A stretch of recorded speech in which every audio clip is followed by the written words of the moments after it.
Morning, Keith. How are you? Good, thanks, Mike. Yourself? Yeah, good, mate.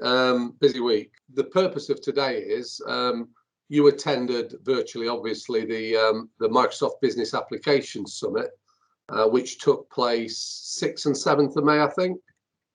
That's right. It was in Redmond, or not in Redmond, as the case may be, because we all joined it remotely. Okay. So we're going to review that. We're going to take your key findings or takeaways from that, and you know, for anybody who's interested, hopefully that they'll enjoy this video chat and find it useful.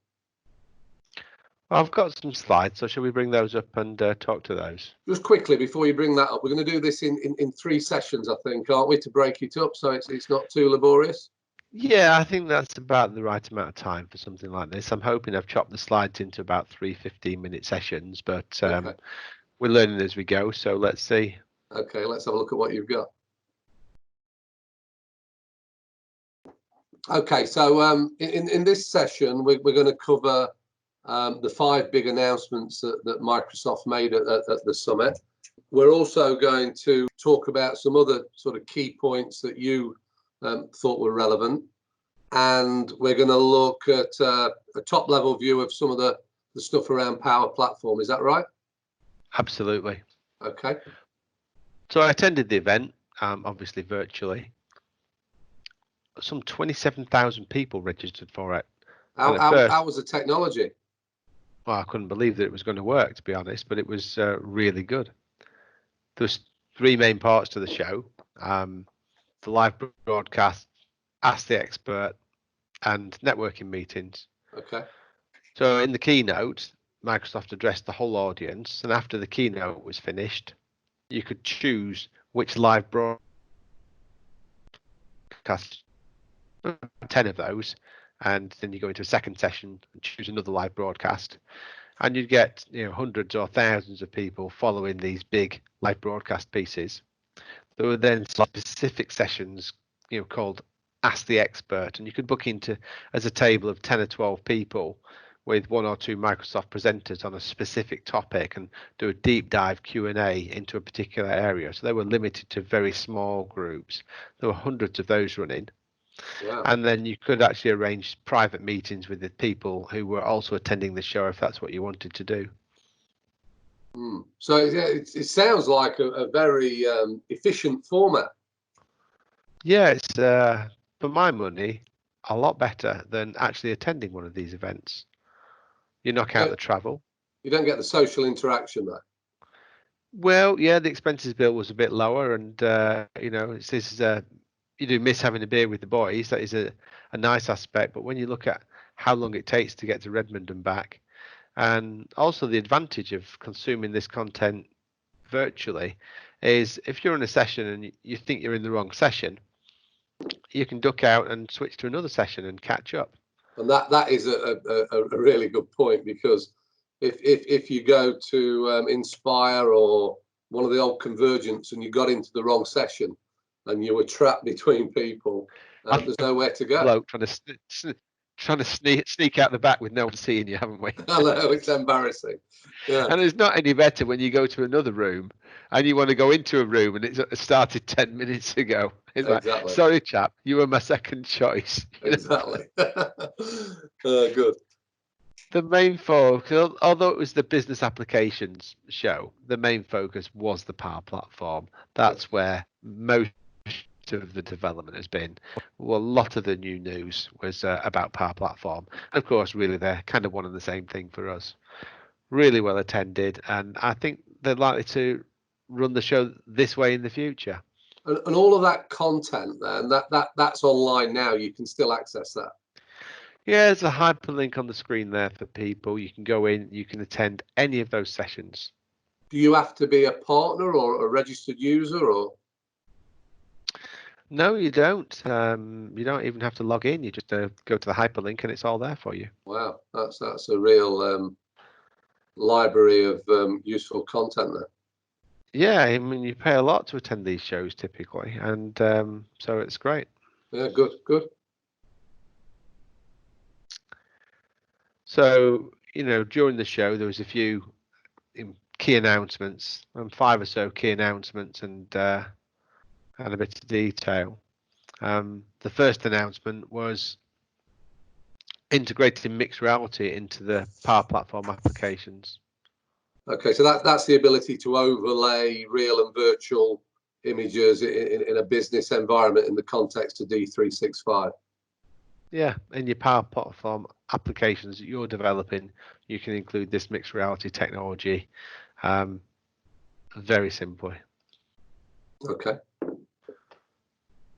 The second big announcement was around the integration of their robotic process automation tools and components into the Power Platform.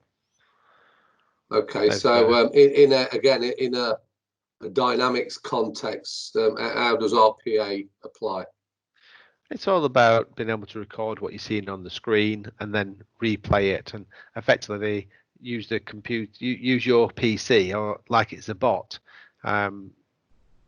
processing the task guide and operating the software. Sorry, you mouse broke input and keyboard. You broke up a little bit there, Keith. Just so we got to process the task.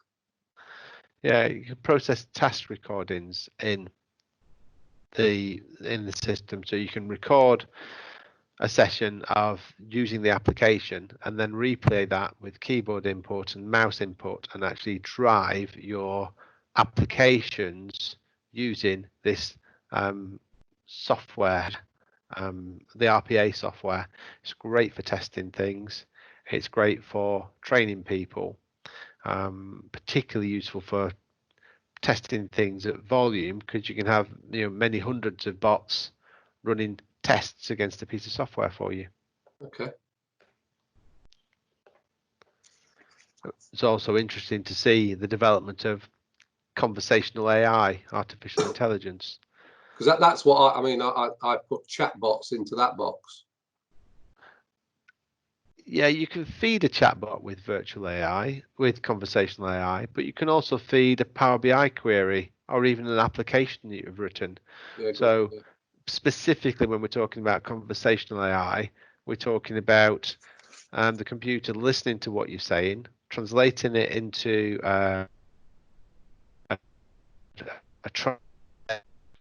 making SQL queries or structured query statements that you can execute against software applications, databases, BI. So you might say, how many flour mills were operating in my group at better than 50% efficiency yesterday?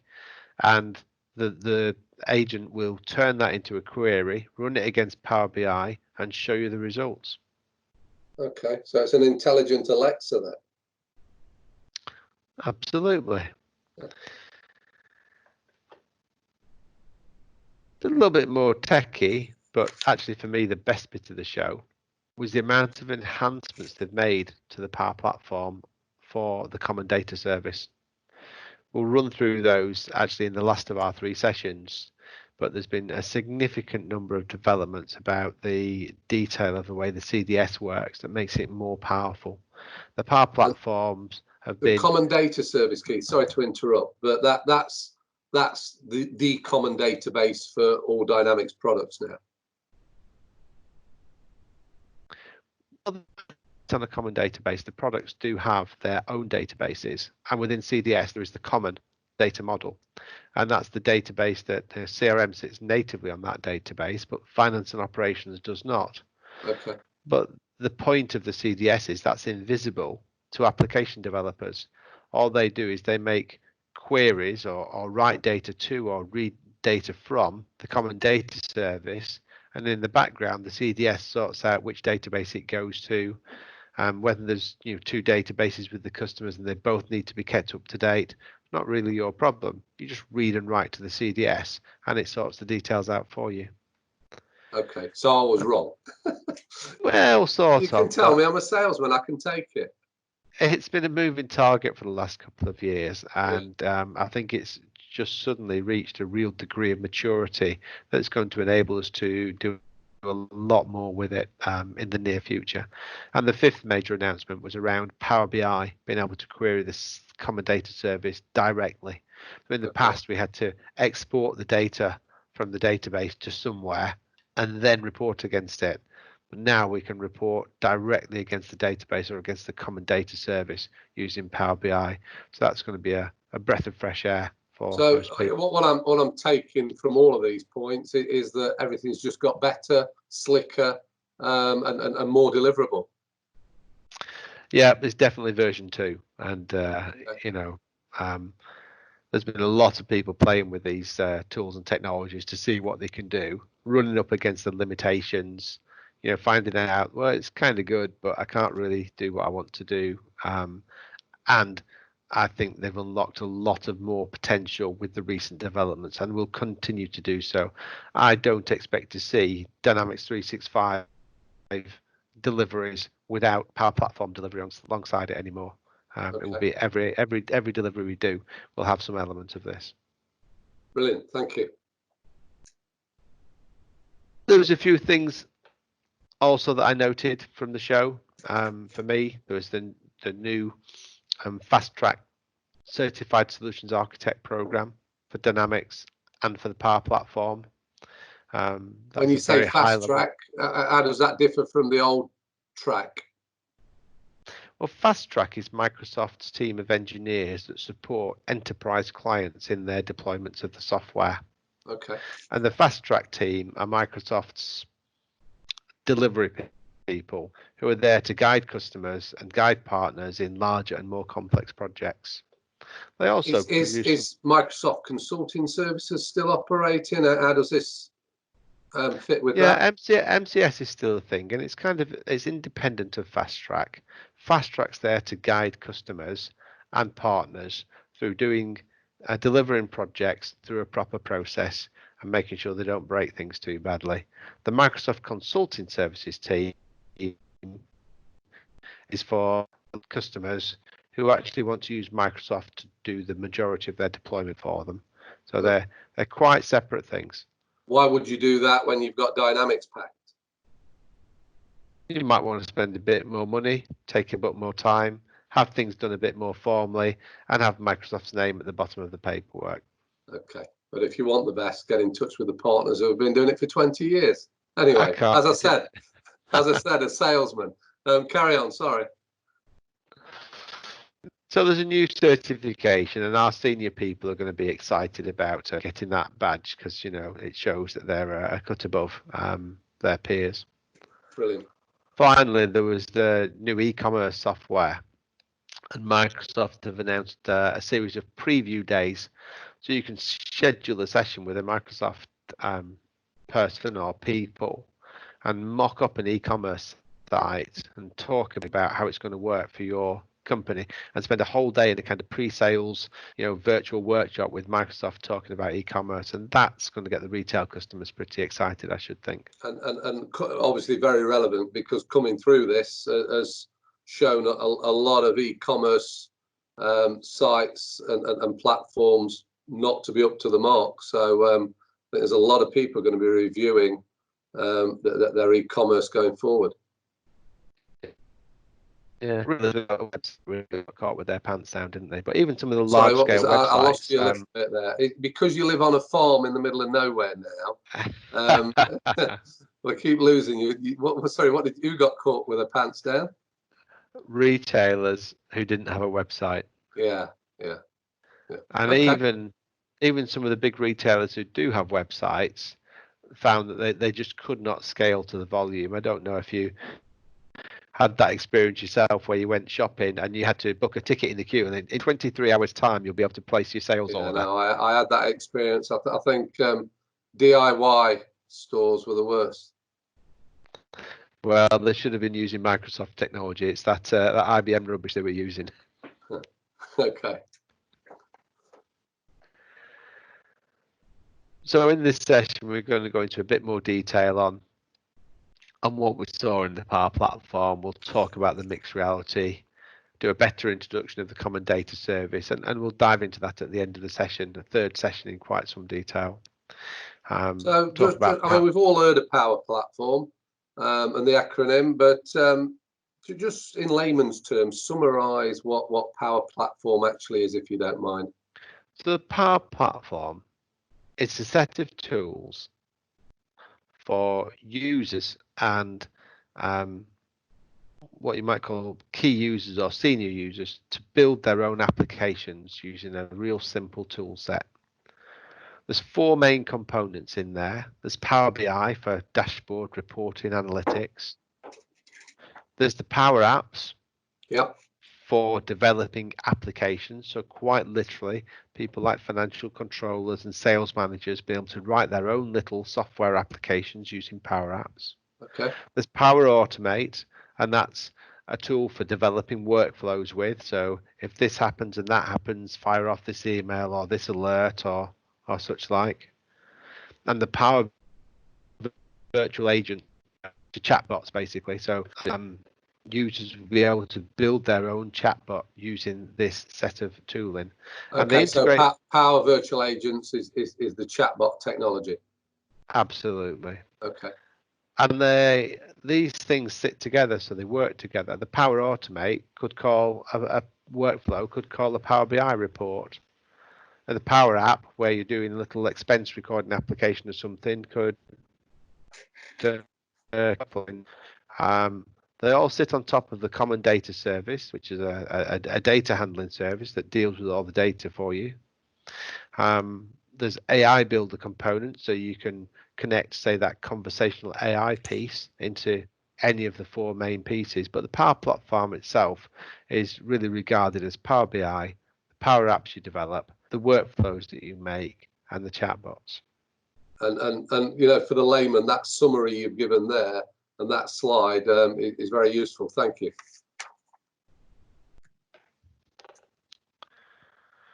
Okay, so Power Platform has its Power Apps, and they sit on top of Microsoft's cloud or the Azure services, and they manage, the AI, the data, the reporting, security, data protection policies, large-scale BI and data warehousing.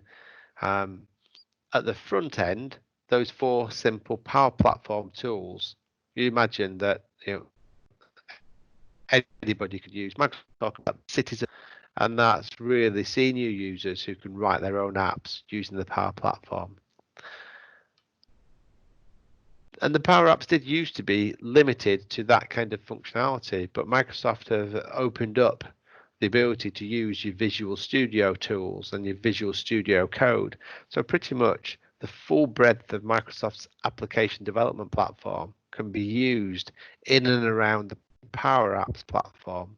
So, if you run out of power in your simple application development tool, you can switch into more powerful tools helped by professional developers to, go the extra mile with your development.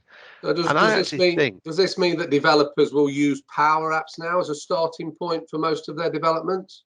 I don't know about most of their developments, but I certainly think there will be a increasing community of developers who start Power Platform and build out from that. Sorry, lost you a little bit, Keith. An increasing community of developers who will start from the Power Platform and build out from there. Yeah, I think so. Okay. I don't think everybody will, but I will think they'll find, especially people who are building apps and reports, will start here. Okay. And the Power Platform community is large and growing. You can see some of the big numbers there. 1 million plus in the community. Huge number of user groups. 33,000 ideas submitted to Microsoft for improving the Power Platform. So there's a massive focus on research and development, and it's really hard to keep on top of how much new content is coming out for the Power Platform on a monthly basis. Right, yeah, huge. And that'll be the end of session 1.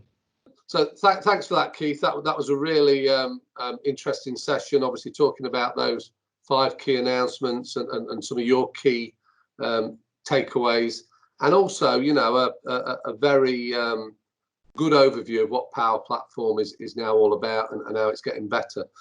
In session 2, we're going to be going into Power Platform in a bit more detail, I think, aren't we? Yeah, we'll look at more specifics around the Power Platform. And then in session 3, will focus on the common data service enhancements.